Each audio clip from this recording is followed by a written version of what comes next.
Hello YouTubes, this is Grimweird coming back at you with more Enigmatica 2 Expert playthrough for Minecraft 1.12.2. As you can see by the screen in front of you, Grimweird slaps the roof of his crafting table. This baby has so much storage cells, it can store all your inventory. So I did not know these didn't stack, but they don't, so I just blew myself up. But this is actually the final step towards getting our AE2 Applied Energistics 2 computerized inventory up and moving. So I thought I would just briefly show you this and then pull myself together and show you what I've done, because I've done a lot of this off screen because it was just lots and lots and lots of crafting. So let me clean up this mess, get this organized, and then I will sort of walk you through what I've made, and then we'll try and figure out where we're going to put it. Be right back. Okay, so crisis averted. We now have a backpack full of memory, and we are good to go. This is lots of memory. So I think I warned you people that I'm a little, I can't just make a disk drive and put a little bit of memory in it and slowly start putting my inventory in it. The kind of person that needs to just make all the memory, all to cover everything in my entire existence in this playthrough for now. Sure, I'll have to expand it later with things like, gas inventory and fluid inventory and more probably just normal inventory. But I made enough, I think, probably to accept everything that I own on this server right at the moment. I think. If not, pretty darn close. So, what have I done? Let's sort of walk through the things I had to make. If we look at applied stuff, we've got the sort of basics are the ME controller. So this is what we had to make, as the entryway into Applied Energistics. This is the brains of your operation. So this is sort of like your CPU, if you will. And it takes skystone blocks, which are not hard. You just run out to one of those meteorites and cook up some of the raw skystone there. It took, some fiddling about with this kind of stuff. The bioplastic in particular can only be made through the nuclear craft manufactory. So this is one sort of choke point to watch for, is the manufactory from nuclear craft. It wasn't too hard to make, but you probably won't have it by the time you're going, God, I need some computerized inventory. So you can make it, and you don't have to wait until you have other things from nuclear craft. You just need to have the ability to make these components. Lead's easy, pistons are easy, flint's easy. So I would say that really most of this is not hard. You can make this much easier. In fact, you can make all of this stuff real early in the mod pack, probably much earlier than I made stuff. So if you want to attack this earlier, that works. Don't let the fact that you need the manufactory from nuclear craft deter you. Just be aware of that and prepare for it. So actually, a harder thing to do that you can't really bypass is you need these guys, and for that you need a metallurgic infuser from Mechanism. So this is something that you can't really bypass, and for that you'll need things like osmium, you'll need things like steel, you'll need things, osmium and steel will probably get you through to that. So again, if you're looking for gating items, choke points, getting some osmium and some steel is probably, and getting this metallurgic infuser and the power to use it, that's probably your first hurdle. The nuclear craft thing, I think you can do also fine. So other things, that is how you get the controller. Other things that you need, you're going to need some sort of Fluix cables. I think I got as a reward, or maybe from a loot chest, I got some dense smart cables, these bad boys, which are just colored ones of these, which is just glowstone and redstone of these, which is just wool and that. And so you need fluix crystals, which is basically charged Certus quartz, nether quartz, and redstone thrown in a puddle. So that's not too hard to get to as soon as you can mine charged Certus quartz. I think that one might actually take a decent amount of level to get it. It might take, I forget what it takes, but you're going to get your harvest level pretty far up there to harvest that. This is what it looks like when you put it out. It has 32 channels, which I think means you can hang 32 things on it. But you don't need 32 things, so you can definitely go with the lower level stuff if you don't get a reward for it. You're going to need like some sort of terminal. The terminals are going to require the inscriber. The inscriber didn't take anything to gating. Plastic or rubber. This is actually probably the gating item for the inscriber. You're going to need a compressor from Industrial Craft 2 to compress mixed metal ingots into advanced alloys. So that's another thing to watch out for if you're trying to rush to this point, as opposed to me fiddle farting around and getting to it eventually. Watch out for the compressor from Industrial Craft 2. One thing I will say about the inscriber, it used to be, when I had one, it used to be over here, and it took just normal old immersive engineering power, IF, through the top.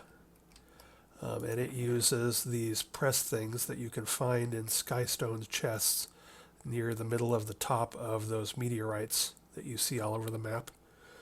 So those are easy to get to once you can have the harvesting level to get to it, which you should have if you can do charged Certus quartz. So it took that this kind of power through the top, no problem. However, it only lets you put one thing in each slot at a time.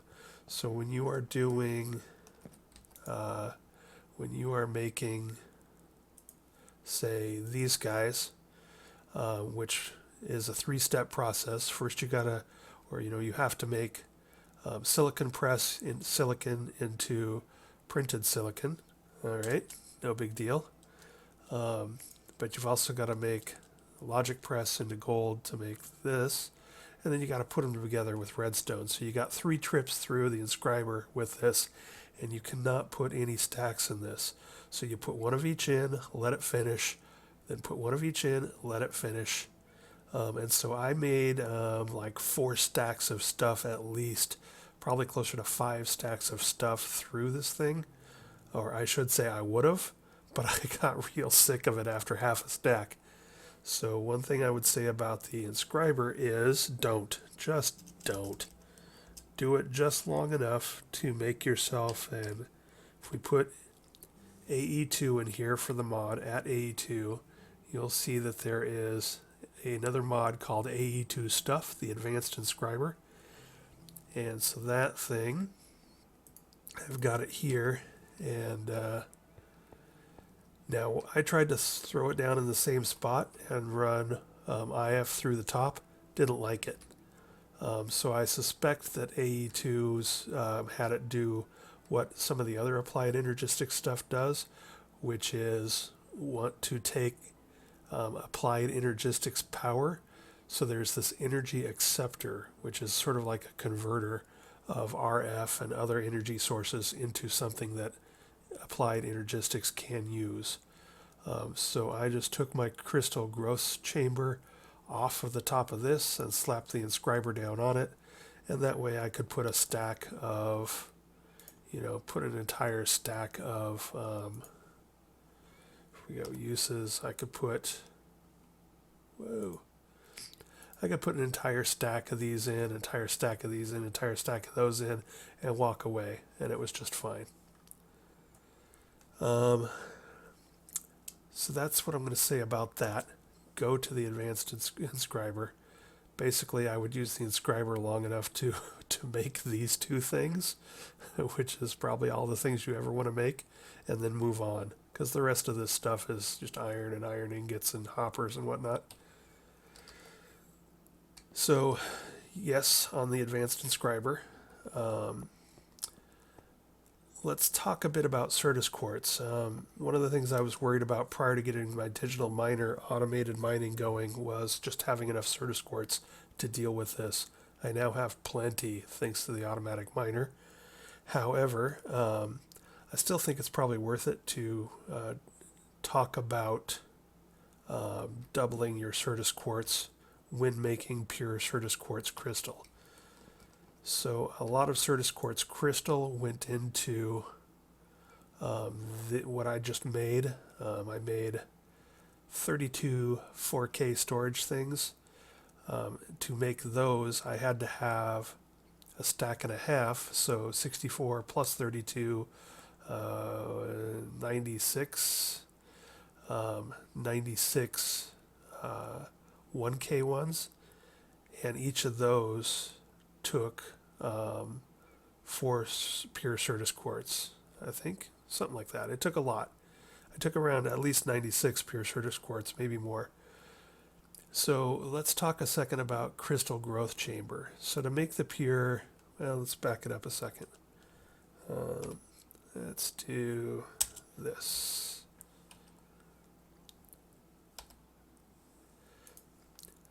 So you can make pure Certus quartz a variety of ways.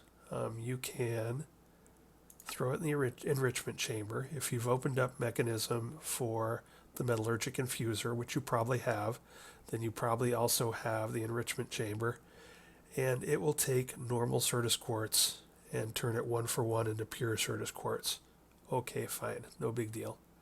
It will also take a Certus quartz seed and turn it into pure Certus quartz. Okay, fine. But it is helpful, I think. This is going to be okay because the seeds are basically a powder and a sand makes 2 seeds. So I'm getting lost here. Bottom line is you can take 1 Certus quartz crystal, turn it into 1 powder, and then embellish that powder or enhance that powder or stretch that powder is probably the best word. Stretch that powder to make 2 seeds, and then the 2 seeds can be used to make a pure Certus quartz crystal each. So it's a way to go from 1 Certus quartz crystal to 2 pure Certus quartz crystal. And one way to do that is this enrichment chamber. I found this to be sort of an energy hog and sort of slow. Another way to do it is to throw it in water and wait. I don't recommend that. But one thing that isn't really showing up on here is the crystal growth chamber. So this, I still have it hooked up so we can actually take a look at it. This is another one. So this one in particular, it only takes AE2 power. So it had to sit on top of an Applied Energistics energy acceptor. And then it only wanted to take power from beneath as well. But what you can do here is you can put a stack of seeds, or you can put like 27 stacks of seeds in here and just walk away for 30 seconds or so, and they will all turn into stacks of pure Certus quartz. So this was a great way to make bulk. I think I put like maybe 6 or 7 stacks. I have like a little, like a stack and a half, almost a stack and a half left, but I put like several stacks of seeds through here. So that really cut down on the amount of Certus quartz I need. Part of the reason I'm saying all this is that when I watch this back in 2 or 3 years from now, when I go to do all this again, I want to remember how to, pardon me while I cough, I want to remember how to sort of get this Applied Energistics 2 off the ground faster. And one way to get it off the ground faster is to double your Certus quartz when you're making pure Certus quartz crystals. That's what this is all about. So grind them into powder, stretch them out by putting sand in them, and then throw them into the growth chamber. That's my recommendation for that. So that covers some of the main things that I wanted to remind myself the next time I play Minecraft a few years from now, and the things that I thought people might find interesting if they're tuning into this. Advanced inscriber, yes please, thank you. Crystal growth chamber, yes please, thank you. So what else is there? I already talked about some of the gating machines, the metallurgic infuser, the inscriber, the nuclear craft manufactory for making some of the circuit board stuff. I think that's sort of the key. Let's go back to talking about the components. So we already talked about your controller. This is sort of your CPU of the whole project. We've talked about there are a number of different cables with varying complexity and varying channels, which means you can put more and more crap hooked on them. But then the actual storage devices, you're looking for drives. So the ME drives are essentially drive bays. So like if you're looking at your computer and you have like, a disk drive in it, so that's what these are. They're basically a block that will hold 8 disks. They have slots for 8 disks, and those disks can be of very different sizes. You can mix and match. You can do what you want with them. But then let's take a look at the storage. The storage has storage components, so this would be sort of like if you're using a USB, this would be sort of the memory inside the USB. If you're using like an old floppy disk or something, this would be the disk inside the floppy disk. And then these get set into a casing or a cell, a storage cell is what they call it. So then this would be the body of the individual disk drive. So you make a bunch of these of whatever sizes you deem necessary, and you slap them into these, and that makes these, which you can now shove into your disk drives. And you attach them to this cable with your controllers and your terminals and your other stuff, and away you go. The other thing you're probably going to need is import buses. So an import bus is sort of like a hopper for your AE2 system. So this is going to be something that on one side you're going to attach it to your Fluix cables that are your AE2, and on the other side you're going to point it towards a storage device like a chest or something, and it's going to suck things out of them, much like what's going on here. So this would be the import bus, this would be a crate, and this is going to be my Fluix network. So that kind of thing. And so what I've done is I've made a couple of import buses. I've made a crafting terminal. This allows me to not only open it up and pull things in and out of inventory, but also craft at the same time. So it's like, an inventory interface with a crafting table attached to it. I made a pattern terminal where you can actually make crafting patterns for when you start doing auto crafting, but I think I'm a long ways away from that. We got the controller that we made to get into this. I've got 8 ME drives, which is overkill. You could start with 1 and expand if you're trying to get into this really early. Or you could, start with probably 4 is plenty for early and mid-game. I just made 8 because it fit and I had the materials. And then I've got more of the cables. And you have to power this whole thing. So I wanted to I've got one of these and one of those. So I'm going to try and clone onto our power cell system. So this network is ID 4, and that's sort of my outgoing from my induction matrix. So I'm going to put a card in there, and that's going to make this card now an ID 4 card. So if I put this down and this in it, it will link to this, which is able to take power out of our storage device here, which has 970 million RF in it, so it's doing good. And I can also tell from this that it has that input and it has an output of 0, which means my digital miner is done, and I need to go change that after this episode. Move that to a new spot. Ooh, but just a quick aside, I hit a super vein of nuclear craft ores with my digital miner. That was a happy accident that I will be glad to take. So I've now got a bunch of the nuclear craft ores, which is cool because that's the direction I'm going to be heading in hopefully a few episodes. So how do we do this? Now I have set up one of these. That's definitely not what I wanted to do. So you're going to have to bear with me as I figure all of this out. Probably the first thing to do, I don't know where the final home of this is going to be, and I'm not exactly sure how you connect all this stuff up.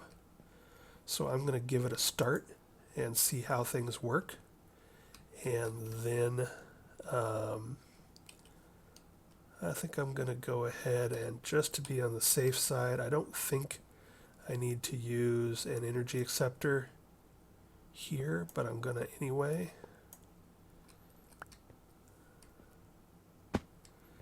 So let's see. And I've lost my game sound. That happens occasionally. What happened to it? I might have sent it to my storage chests, yes.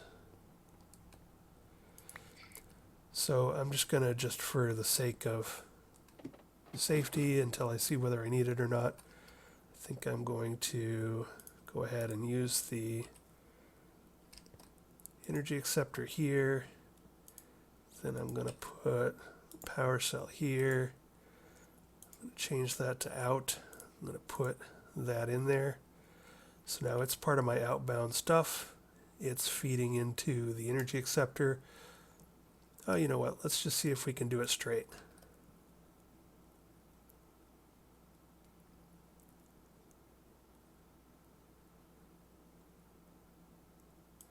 What happens if I break that, if it keeps its energy?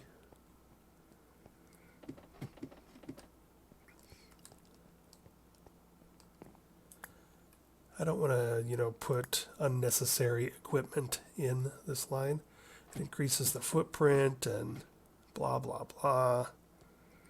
So let's just go ahead and see if this will take just RF directly. It has no power now. Send that. This is the one problem with Global Traveler. I love it when I'm out mining, but it's sort of a pain in the butt when you're just moving things around. It sort of almost gives me an excuse to make me another pickaxe with brown magic on it. Okay, so no, it does not need the energy acceptor. It will accept straight from the power cell. So I'm just going to do that. So this thing's lit up, so this is sort of the brains of our beast. And I'm wondering now if I can attach a terminal here.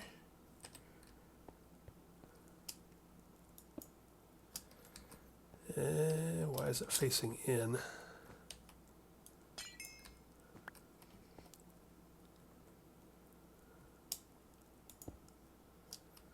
I do not know.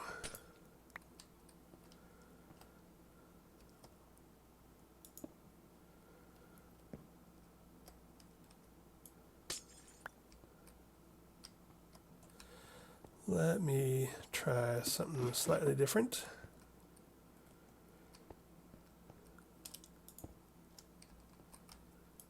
All right, I clearly don't know what I'm doing here.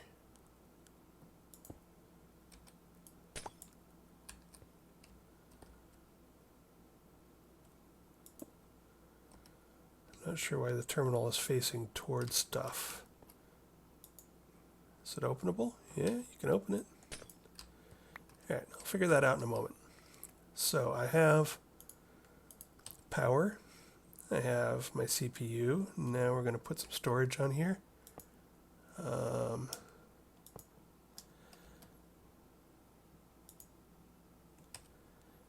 And let's see if we can throw in some of our memory and see if it'll just work. Not exactly sure how I'm going to set all this up. Right now I'm just trying to make sure things are working.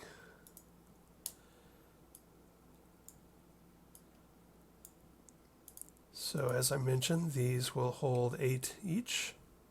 Ooh, green lights. Green lights are good. We like green lights.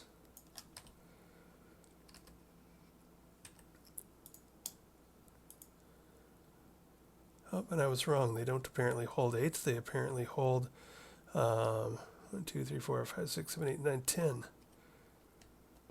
My apologies. So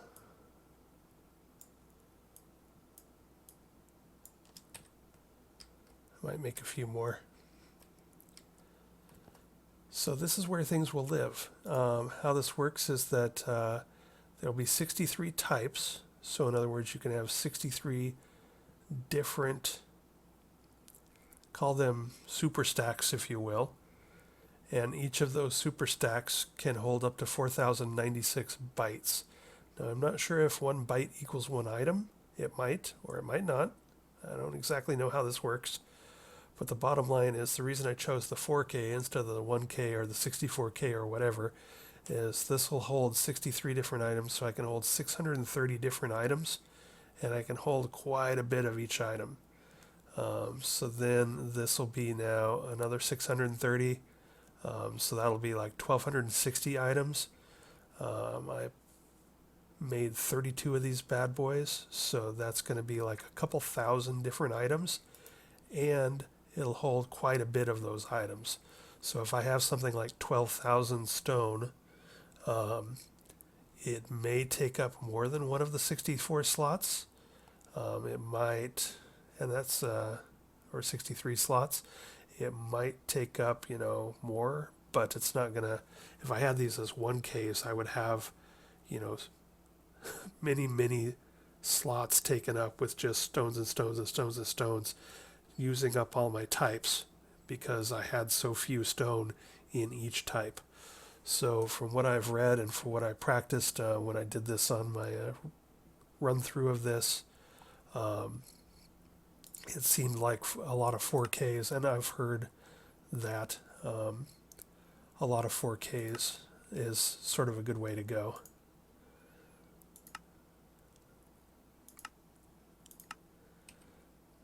So what I'm doing here is, I haven't played with priority before, but I think what you can do with priority is say how this fills up. So when we start throwing crap into here, it might just put them willy-nilly in things, and we would rather, it fill up one drive and then move on to the next and then move on to the next. So again, I'm not 100% sure what I'm doing here, so what I'm going to do is basically just see if I can minimize cable usage for now, because it doesn't make much sense to use a ton of cables. Oops.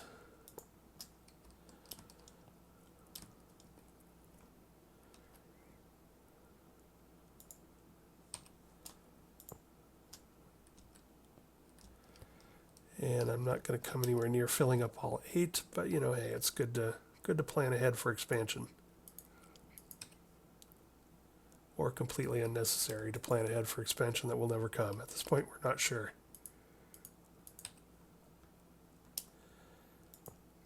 All right. Ooh, Network Apprentice.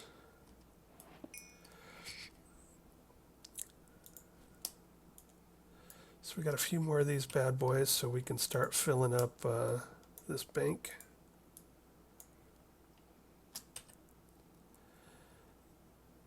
And I'm probably going to go back and make enough to... I'm probably going to go back and... In fact, let's just go ahead and do this. I'm going to go ahead and to keep this a bit cleaner for now, I know I'm not going to use those other drives, so it's not a ton of sense putting them there for now. But I do want to have enough room to grow, so I think what I'm going to do is, my drives are downstairs now.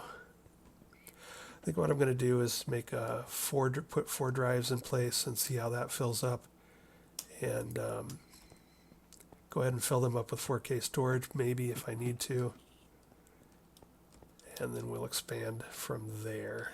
So, gonna go ahead and slap one more on there. Got another one of these. 10, 20. 1, 2, 3, 4, 5, 6, 7. Where's the rest of them? Don't I have more of these?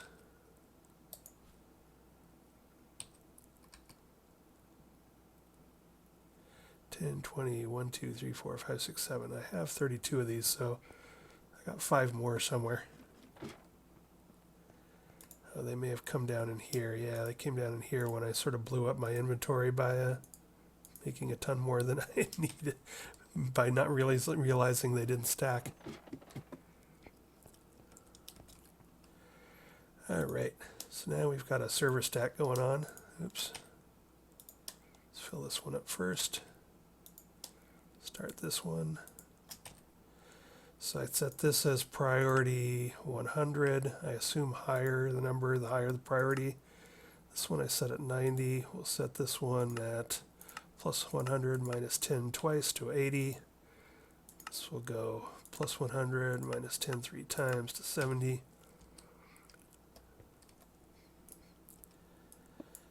So another reason I'm peeling this off is I'm realizing that I'm going to want to put input buses and stuff up here. So input buses. I've currently got my digital miner coming in through an ender chest, which I'm going to want to feed into here. And then I've also got my my pickaxes and shovels and whatnot coming into a mining one and feeding into my drawers. And I'm going to want to do both of those here. Once again, it's wanting to face in. What happens if we...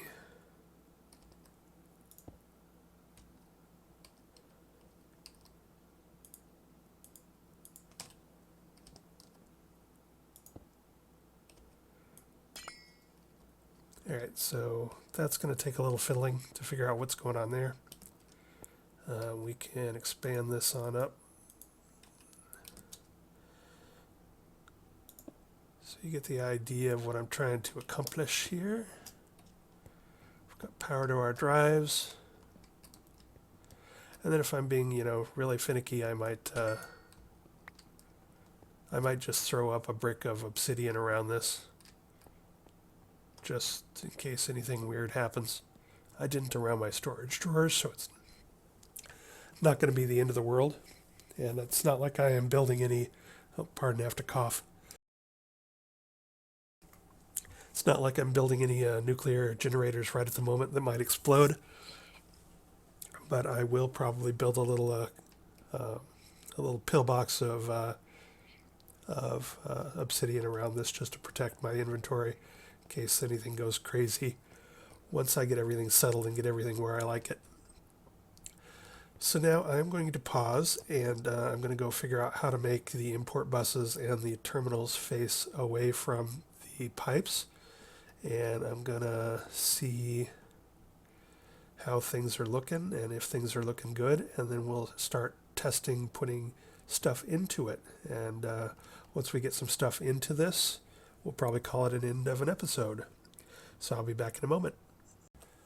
Alright, I am back. So these dense cables, these big thick fatty cables that have 32 channels, you can't put extra things on them to share them. So if I want to have my terminal here, I want to have some smaller cables. So like an ME glass cable. So let's see what happens if I do that. So if I do this, and then do this, there we go. Now one thing that's nice about the smart cables is you'll notice this sort of bright purple band here. So now that's showing me that before I had this, it didn't have a band, and then putting that on there, where did it go? Off the other side. I'm using up one of the channels, so I took this off too. So if we do that, and that, not that, that, we now have a terminal here. And it's a crafting terminal, so I'll not only be able to see what's in there, but I'll be able to pull it out and use this as a crafting terminal too. Cool. So we've got that facing right, looking good. Sharp, sharp, sharp. Let's go back upstairs. Try and figure out our input buses now. So let's see. So here I've got two channels coming off of here. It says 5 of 2. I'm not exactly sure what the since this holds 32 channels, I'm not exactly sure what this means. This says it's got 3. If I mouse over it, you can tell up in the description this says it's got 5. Bottom line is I got plenty of room here. So what I can do is I'm going to go ahead maybe and just branch off of this. Yeah, I think I'm going to do it here. And I think I'm going to just for now, I'm probably going to rearrange this all again later, but let's see if I put the import bus down now. Okay, it faces out and it shares the square of the smaller cable. So I googled why is my terminal facing the wrong way, and that's what that came back with, is that the dense smart cables are too big. They're too fatty to share space with other things. So I'm going to hold off on this guy. You've seen me in my other places where, if I'm worried that my drawer controller or my whatever I'm doing, if I'm worried that it's going to get a huge burst of items, sometimes I'll make a little hopper cascade just to really expand the stuff feeding into whatever I'm doing or coming out of whatever I'm doing. So I might do that here. I might have like a little hopper cascade going to the import bus, and then have the digital miner feed into the top of the cascade and then suck in from the bottom of the cascade, just to give me more buffer in case there's a big burst of items come through. And same thing with my, if I vein mine and send 64 blocks at once, and some of those blocks are redstone and lapis, and I, blow up the thing with like 4 or 5 stacks coming in all at once. I don't want to get backed up. I'm not sure how fast these import buses are. Although if I click on it here, I think it will take cards that will make it import faster. So that's one thing that I'm going to investigate. But I might go ahead and finally make some diamond chests from the iron chest thing. And I might connect a little tower of hoppers here, and then put my global traveler feeding my mining pick and my hammer into the top of that and let it cascade down and then come in. Same thing here. I might put the ender chest up at the top, have a hopper, then have another chest, and then, let that cascade and come in here. But what I want to do is, just figure out what kinds of import cards go into here, and if I can make this import bus so fast that I don't need to worry about that, which I probably can if I have the materials to do so, that kind of stuff. So I'm going to tinker around with things a bit, but for right now, what I want to do is just see if I can put something in there. So right now, let's take a look at the terminal. I'll probably put another terminal up there. So if I look at my terminal, I've got nothing. There is nothing in this network. And You can see that everything is green, which means nothing is on these drives yet. So they'll turn yellow once they start storing stuff. And let's just go ahead and test it on out. So, So that is importing slow. That is not gonna work for me. So I got to figure out the cards to make that import faster. So yeah, this import bus, we need some of whatever this is to make it import faster, because that's just not going to fly. Oh, it's going faster now though. All right.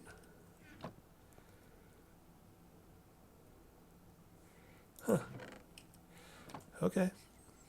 Oh, and I think those things turn yellow when, I don't know, maybe they're a certain percentage full, like over halfway full. Hey, we have computerized inventory. We now have stone bricks stored on disk. And we can take them out and use them here. We can take them out and put them in our inventory. We can put things in straight from inventory. So if I have a bunch of stuff that I want to put in there, let's say I want to put in this quartz glass, boom, computerized. Done. We've done it. By George, I think we've done it. So we now have computerized inventory and can put all our stuff in there. So I think this is a good place to halt the episode. This is a pretty, from a game mechanic standpoint, this was a pretty monumental episode in that we finally have some computerized stuff. And, you know, now that I'm familiar with this and familiar with this mod pack a bit more and familiar with what it takes, if I really wanted to rush into this, or if I wanted to do an ME chest version instead of trying to set all of this up at once, you know, getting to the industrial craft macerator and compressor can be pretty fast. Getting to the mechanism metallurgic infuser and enrichment chamber can be pretty fast if that's your focus. You don't even really need to get that far to grab a nuclear craft manufactory for one of the bits you need. So if we take a look at, and again, this is for my benefit the next time I play as much as it is for anybody watching this, but if we take a look at this, if I wanted to make a beeline towards this stuff, I would need to be able to mine Certus quartz, charged Certus quartz probably, and excuse me while I cough again. Okay, I'm back. And I forget exactly what the charged Certus quartz is. I think it might be Manulin. But if that's your focus, and if you build a nether gate and go to the nether as quick as you can, getting to Manulin is not that hard. So we need the charged Certus quartz, so we need to get some harvest levels.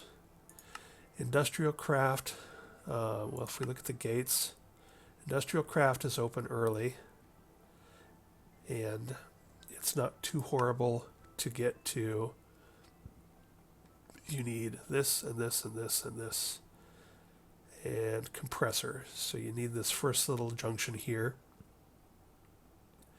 You're probably going to need something from immersive engineering to power things. The industrial craft stuff takes its own power source, but I really found that just the generator with a bunch of charcoal in it, if I went the charcoal pit route, works fine for what I need for like early in the game. So you're going to need some forestry for some machines probably. You're going to need some immersive engineering for probably your early power, either windmills or water wheels or thermoelectric like I did. Then I think you can get away without too much actually additions. I can't remember, but if you need anything from the atomic reconstructor, industrial foregoing, machine cases, I think you can get through that pretty easy. You won't be able to get too far past it, but it should be pretty doable to rush to this. You'll need an ender pearl, but that's not too bad. There's plenty of those in village chests. or the Astral Sorcery Temple chests. A lot of this stuff is completely doable without waiting anywhere near as long as I waited. So I think I would definitely push towards this faster if I were to play through this again, because next episode we'll fill this up and play around with it a bit, and I'll show you what I come up with for sort of our initial design for how I'm going to lay this out and how I'm going to lay out the inputs and etc.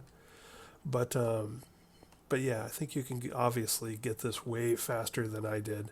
So that might be worth doing, depending on how much you love or hate storage drawers. All right, so that's it for this time. Sort of an unexciting from a action standpoint video, but very exciting from a progression standpoint. This is going to be, a central beginning to not only the inventory management, but also eventually the auto crafting. So this was a big deal, and took a lot of crafting in the background off camera to make all this stuff, but we should be set. So the stuff I've got in there, I've got two types. That would be stone, and it would be, or the stone bricks and the quartz glass would be the two types. And then I'm using 74 bytes. I want to go look at that just to get a better understanding for that.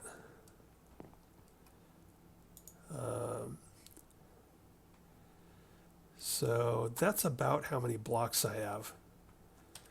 So without any real knowledge of this system, I would guess that the 4Ks allow me to have up to 4,000 of each of these 63 types.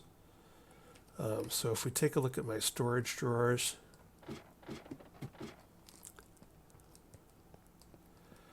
I do have a lot of stuff in here up in the, so something like this copper, I have 4,600. That's going to take up two types out of 63. And this is going to take up, 5 types because I've got over 8,000. But you can see a lot of stuff. It's like, I'm going to put this in here, and I certainly don't have 4,000 nether brick and probably will. So the 4K drives are just sort of a nice compromise between having plenty of room for each thing. So most of these will only take up one type, but then also big enough that if you put in a lot of something like, say, 13,000 stone, it's not going to blow away all your types and use everything up. So yeah, I think we're doing good. And that's going to be it. I'm sure I'm running over on this episode, but this was an exciting episode. We got some stuff moving here.